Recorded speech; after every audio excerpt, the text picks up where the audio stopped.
I waited years to hear him say, "I love you." An emotional story inspired by "I love you so." The first time he realized his father wasn't coming. He was 8 years old. The school gymnasium was packed with parents. Rows of folding chairs stretched across the floor. Children stood backstage rehearsing lines they had spent weeks memorizing. Teachers rushed around. Parents held cameras. Everyone seemed excited. Everyone except him. Because every few minutes, he looked toward the entrance. Waiting. His father had promised. Not maybe. Not probably. Promised. "I'll be there." 3 simple words. The kind children believe completely. So he waited. 5 minutes before the program started. Then 3. Then 1. Then the lights dimmed. The empty seat remained empty. His teacher noticed. "Your dad's still coming." The boy forced a smile. "Yeah." But even then, he already knew. The performance ended. Children ran into the crowd. Mothers hugged their kids. Fathers carried them on their shoulders. Families took photos together. The boy stood alone holding a paper certificate. Still waiting. Eventually his mother arrived. Out of breath. Apologizing. Explaining that his father got called into work. Again. The boy nodded. Pretended he understood. Pretended it didn't hurt. That night, when his father came home, the certificate was sitting on the kitchen table. The man picked it up. Read it carefully. Then smiled. "You did good." The boy nodded. "Thanks." That was it. No conversation. No explanation. No apology. Just 2 words. "You did good." The boy went to bed angry. Not because his father missed the event. Because he acted like it wasn't a big deal. As the years passed, similar moments piled up. Like stones. Heavy. Quiet. Impossible to ignore. His father missed soccer game. Parent meetings. Award ceremonies. Birthdays. Not all of them. Just enough. Always because of work. Always because he had to. Always because there wasn't another choice. At least that's what everyone said. His mother said it. His relatives said it. Even his father said it.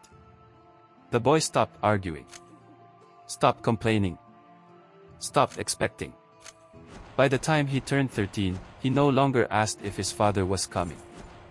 It was easier that way. Less disappointing. One afternoon after school, he sat in the passenger seat while his father drove home. Rain tapped against the windshield. The radio played softly. The silence between them felt familiar. His father suddenly spoke. "How's school?" "Fine." "Good." Silence returned. A few minutes later. "You eating enough?" "Yeah." "Good." More silence. The boy stared out the window, watching raindrops race each other down the glass. The conversation was over. It always felt over before it began. He envied his friends. Not because their fathers were rich. Not because they bought expensive things. Because they talked. Because they laughed together.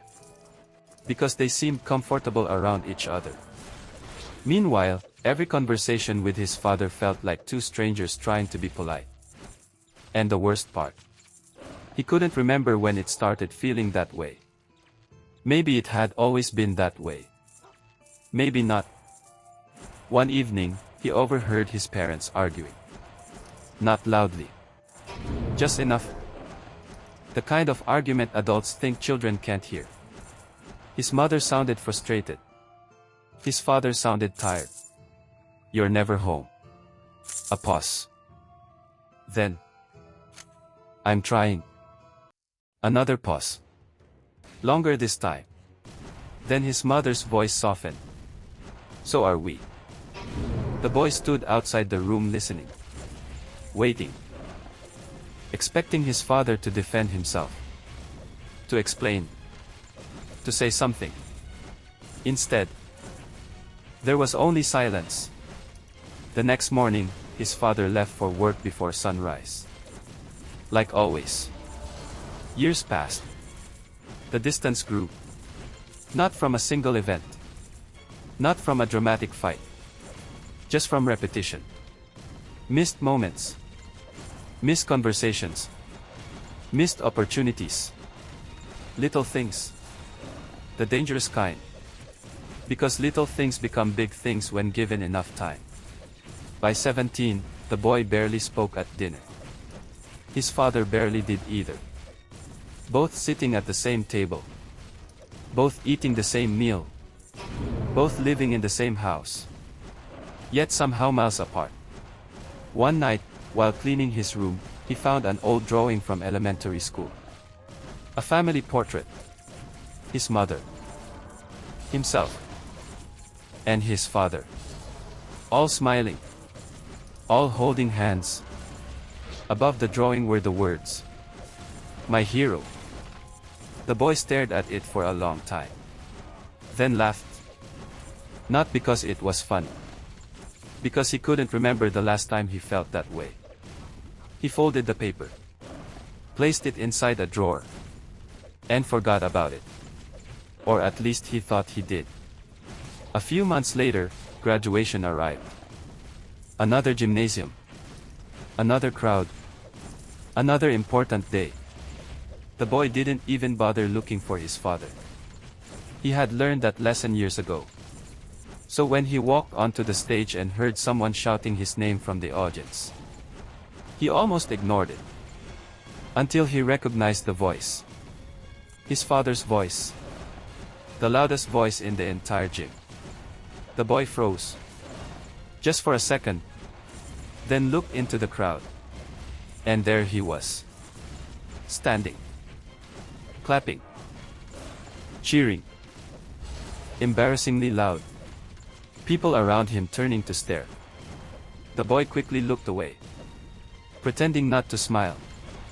Pretending not to feel relieved. Pretending not to care. But later that night, lying in bed, he kept replaying the moment. Because for a few seconds, he felt 8 years old again. Waiting for his father to show up. And for once, he had. What he didn't know was that years later, that single memory would become one of the most valuable things he owned. College gave him exactly what he thought he wanted. Distance. A different city. A dorm room. A life that belonged entirely to him. No curfews. No family dinners. No awkward silences at the table. No father asking, "How's school?" and ending the conversation before it could begin. For the first few months, it felt freeing. Then life happened. Assignments piled up. Deadlines appeared. Bills arrived. Part-time jobs became necessary. Sleep became optional. And slowly, something uncomfortable started happening. He began sounding like his father. Not in the way he spoke. In the way he lived. One night, after finishing a late shift, he checked the time. 2:14 a.m. He still had an exam the next morning. A project due by the end of the week. And only enough money left for either groceries or gas. Not both. He sat in his car staring at the steering wheel. Exhausted. The kind of exhausted that settled into your bones. For the first time in his life, he wondered. How did his father do this for years? The thought disappeared quickly. But it returned often. A phone call came the following Sunday. His mother. As usual. They talked about school. Life. Food. The usual things. Then she casually mentioned. Your dad's been working weekends too. The son frowned. Why? A pause. Just trying to keep up. The answer annoyed him. Because it was the same answer he'd heard his entire life. Trying to keep up. Working late. Busy. Always busy. Always somewhere else. The call ended. Life continued. Months turned into years. College became graduation. Graduation became a career. The son moved into his own apartment. Small. Crowded. Overpriced. He loved it. Then hated it when rent was due. One evening after work, he collapsed onto his couch and stared at the ceiling. The room was dark. His shoulders ached. His phone buzzed. A message from his father. The message contained exactly 4 words. Proud of you, son. Nothing else. No emoji. No follow-up. No explanation. Just 4 words. The son stared at the screen. Then typed. Thanks, Dad. The conversation ended there. Like most of their conversations. Yet for some reason, he kept reading the message. Again. And again. And again. A few months later, he returned home for a family gathering. The house looked smaller. Funny how childhood homes do that. The furniture hadn't changed. The kitchen hadn't changed. Even the clock on the wall still ran 5 minutes fast. Everything felt frozen in time. Except his father. His father looked older. Not dramatically. Just enough. More gray hair. More wrinkles. A little slower getting up from his chair. The son noticed immediately. And hated himself for being surprised. Of course his father was aging. Time hadn't stopped for him. The realization lingered all evening. Later that night, unable to sleep, he wandered into the kitchen. A light was already on. His father sat alone at the table. Reading something. The son almost turned around. Then his father looked up. Couldn't sleep. No. Me neither. The son sat down. The silence arrived immediately. Old habits. Old patterns. Neither knowing what to say. Then his father stood up and walked to a cabinet. He returned carrying a small metal box. The kind used for storing documents. The son frowned. What's that? His father placed it on the table. Opened it. Inside were folders. Envelopes. Stacks of old papers. The son looked confused. His father simply nodded toward the box. Take a look. The son picked up the first folder. Inside were school records. Elementary school. Middle school. High school. Every report card. Every certificate. Every achievement. Carefully organized. The son blinked. Then picked up another folder. More documents. Awards. Photos. Letters. Things he didn't even remember receiving. His confusion grew. Why do you have all this? His father looked genuinely surprised by the question. You're my son. As if that explained everything. As if it was obvious. The son opened another folder. Then another. And another. The box seemed endless. Years of memories. Years of moments. Years of proof that someone had been paying attention. Then he found something unexpected. An old folded paper. Yellowed with age. The edges worn. He unfolded it carefully. And froze. It was the drawing. The one from elementary school. The family portrait. The one he'd forgotten. The one he'd shoved into a drawer years ago. At the top were the words, "My hero." The son stared at it, speechless. Slowly, he looked up. His father wasn't looking at him. He was looking down at the table, almost embarrassed. The son swallowed hard. "Why did you keep this?" His father smiled softly. The kind of smile that appears when someone is remembering a different version of themselves. "Because you made it." The answer was simple. Too simple. Yet somehow devastating. The son looked back at the drawing, his chest tightening, because he suddenly realized something. He had forgotten this drawing existed. His father hadn't. He had forgotten report cards. His father hadn't. He had forgotten awards. His father hadn't. All those years he thought his father wasn't paying attention. And somehow this box existed. Carefully preserved. Protected. Remembered. The kitchen felt strangely quiet. The son stared at the folders. At the photos. At the evidence of a love he had spent years failing to recognize. And for the first time, he began wondering if he had misunderstood his father all along. The box stayed on his mind long after he returned home. At first, he told himself it was just nostalgia. Anyone would feel emotional looking through old memories. Anyone would be surprised. Anyone would think about it for a few days. But the feeling didn't leave. Weeks passed.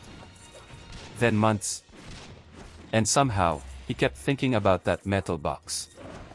About the report cards. The certificates. The drawing. About the fact that his father had remembered things he himself had forgotten. One rainy evening, after a particularly exhausting day at work, he found himself sitting alone in his apartment. The sink was full of dishes. His inbox was full of emails. His phone wouldn't stop buzzing. The room felt smaller than usual. He rubbed his eyes. Then looked at the clock. 10:47 p.m. Without thinking, he reached for his phone and called his father. The line rang twice. Then, "Hello." The son froze. He hadn't planned what to say.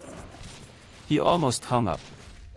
Instead, he asked the first thing that came to mind. "What are you doing?" A pause. Then, "Watching television." The son laughed. His father laughed too. The conversation should have ended there. Usually it would have. But neither hung up. For the first time in years, they just talked. Not about anything important. A movie. The weather. Work. The neighbor's dog that barked too much. Ordinary things. The call lasted 27 minutes. When it ended, the son stared at his phone, smiling. Because somehow, that 27-minute conversation felt more valuable than all the ones they'd had in the previous 10 years combined. After that, the calls became regular. Not daily. Not scheduled. Just regular. Sometimes 5 minutes. Sometimes an hour. Slowly, awkwardness gave way to familiarity. The son began learning things he should have known years ago. His father's favorite movie. His favorite food.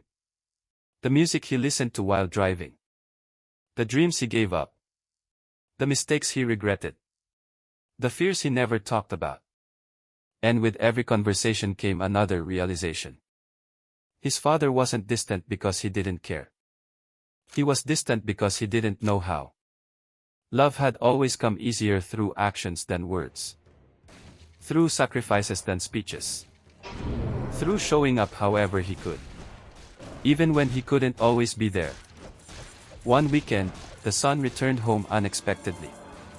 No holiday. No special occasion. Just because he wanted to. His mother nearly cried from surprise. His father tried to act normal. Failed immediately. The three of them spent the afternoon talking in the living room. Laughing. Telling old stories. The kind of afternoon he once assumed they would have forever. Then evening arrived. And reality quietly reminded him that forever doesn't exist. While helping clean up after dinner, he noticed his father struggling to open a jar. It wasn't a dramatic moment. Most people wouldn't even notice. But he did. Because this was the same man who once carried heavy furniture by himself. The same man who used to lift him onto his shoulders. The same man who always seemed unbreakable. Now his hands trembled slightly. Just slightly. Enough. The son looked away. Pretending not to see. Because acknowledging it made it real. That night, unable to sleep, he sat on the back porch. The air was cool. The neighborhood quiet. A few minutes later, the screen door opened. His father stepped outside. Holding 2 cups of coffee. He handed one over. Then sat beside him. For a while, neither spoke. The silence felt different now. Not empty. Comfortable. Earned. The father stared into the darkness. Then suddenly said, "You know." The son looked over. His father smiled softly. "I used to feel bad." "About what?" The older man took a sip of coffee. "Missing things." The son stayed quiet. His father continued.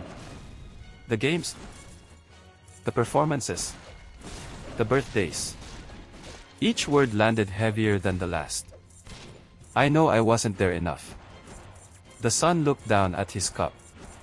Suddenly 8 years old again. Suddenly standing in that gymnasium. Waiting. His father sighed. "I wanted to be." The son felt his throat tighten. "I know." The words escaped before he could stop them. His father looked surprised. The son laughed quietly. Then shook his head. "No." His voice cracked. "I didn't know." Years of frustration. Years of resentment. Years of misunderstanding. All rising at once. The son looked at the ground. Then finally said the thing he'd carried for most of his life. "I thought work was more important than me." The words hung between them. Raw. Painful. Honest. His father didn't answer immediately. When he finally spoke, his voice was barely above a whisper. Work wasn't more important. The son looked up. His father's eyes were glistening. "The work was for you." Silence. The kind that changes people. The father looked away. Toward the dark neighborhood. Toward the years behind them. "I was scared all the time." The son frowned. "Scared?" His father nodded. "Scared I wouldn't make enough. Scared you'd need something I couldn't provide. Scared I'd fail you." The son stared. Because he had never imagined his father being afraid. Not once. Yet here he was. Not a hero. Not a giant. Not a machine built for sacrifice. Just a man. A tired man who spent decades carrying responsibilities no one ever saw. The father laughed softly. "I wasn't very good at saying things." The son smiled through tears. "No. I know." Both laughed. Both cried. Neither tried to hide it. Then, after a long silence, the son finally asked the question he should have asked years ago. "Why did you keep all of it? The report cards. The photos. The drawing. The memories." His father smiled. The same smile from the kitchen. The same answer. Simple. Honest. Unshakable. "Because it was you." The sun broke. Completely. Years of walls collapsing at once. Because suddenly he understood. All those years waiting to hear the words. Waiting for proof. Waiting for some grand gesture. Never realizing the proof had been there the entire time. Hidden in overtime shifts. In missed sleep. In old report cards. In a metal box. In a faded drawing labeled "My hero." The son wiped his eyes. Then looked at the man beside him. Older now. Grayer now. Still terrible at expressing himself. Still his father.